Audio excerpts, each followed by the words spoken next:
Welcome to Just Haley, a podcast where Haley talks about whatever she just wants to talk about.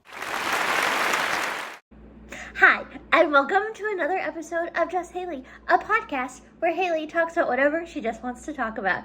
And today, we are celebrating the engagement of our king and queen, Taylor and Travis. Woo! So, let's dive in. This is Taylor Swift's world, and I'm just living in it. All right, let's jump in. On today's episode, we are going to start off by taking a walk down memory lane of Taylor and Travis's relationship. The relationship all started when Travis attended the Eras Tour on July 8th in Kansas City.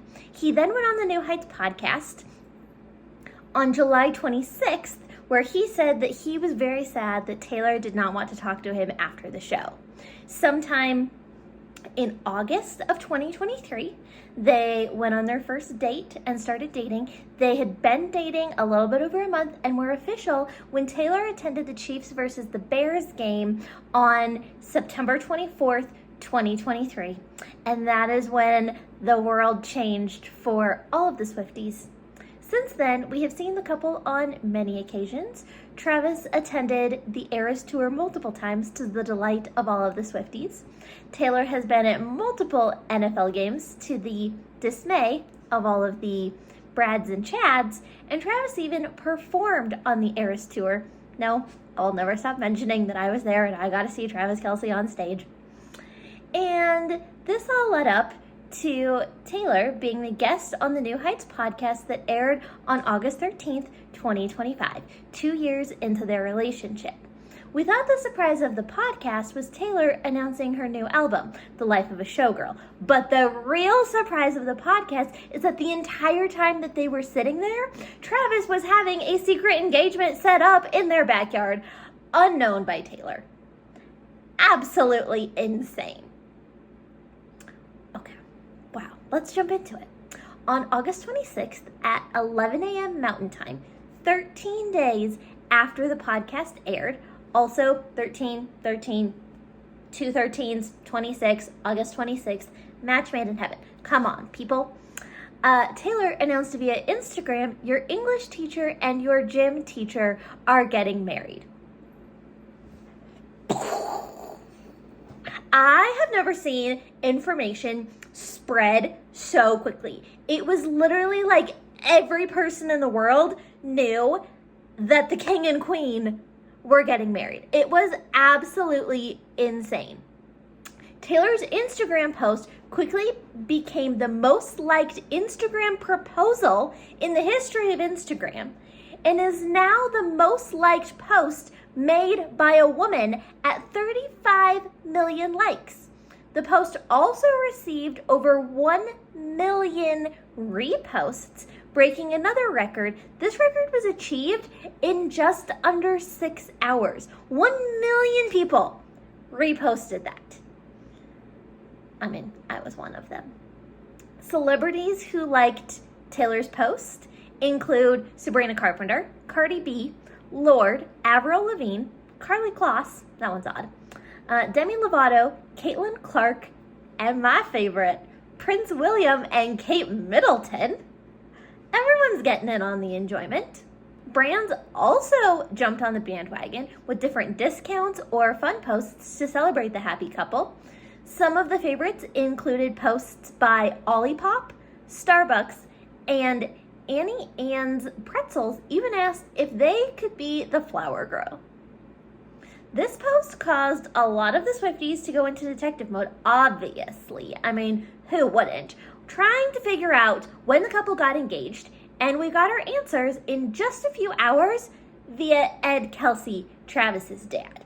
Now, the Swifties were already assuming that Travis had proposed the day of the podcast because Taylor's jewelry, her rings, her Cartier watch, all of the things were the same. You could also see potentially a little bit of a headphone ring in her hair, which kind of set off all of the Swiftie vibes, but we got our confirmed answer by Ed Kelce, Travis's dad.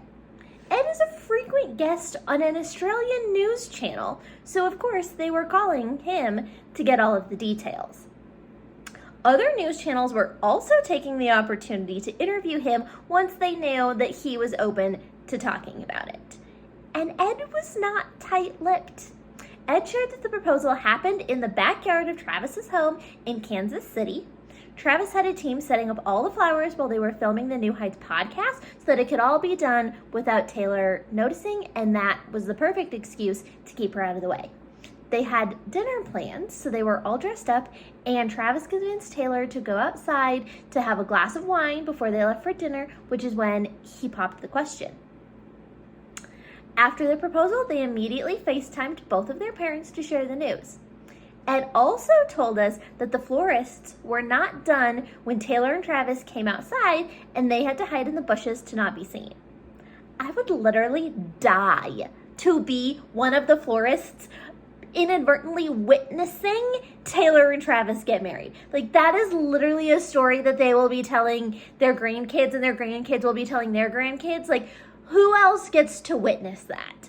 Oh my gosh. One of my favorite things about the proposal is that Taylor got to break the news herself. Taylor often uses People magazine to break news, but she decided to post this one herself on Instagram. After I heard the news, I immediately went to People magazine because I was like, oh my gosh, there's going to be a huge exclusive out. Like, Tree's going to be spilling all of the details. And there was nothing. TMZ was the first news site who broke the news like 5 or 6 minutes after Taylor had posted on Instagram. So no one was tipped off. No one had the inside scoop. Taylor had this on lockdown and was the one to announce, just like anyone else, that she was engaged. Although I do think she may have missed the boat on some like Taylor Swift reference, like a paper ring or love story, something like that. But her caption was pretty cute herself. We didn't really get any new information from any of the news sites other than people quoting all of Ed's various random interviews until yesterday, August 31st, when People magazine, who Taylor typically uses, finally came out and said that Taylor and Travis are not in the wedding planning stage yet and are just enjoying being engaged. The exclusive source that People magazine referred to was likely Tree Payne, Taylor's publicist, which is typically how we get the majority of our information, including how the world knew that Taylor and Travis were probably dating before Taylor showed up at the Chiefs versus Bears game to confirm everything. And now, for the topic that everyone is wondering about, the ring, the bling, the 8-carat diamond. The ring was made by Kindred Lebec. She is a ring designer out of New York City. Based on her TikTok channel, all of her rings have designs that are hand-carved and completely one-of-a-kind. And when you're Taylor Swift, you obviously have to have a one-of-a-kind ring, right?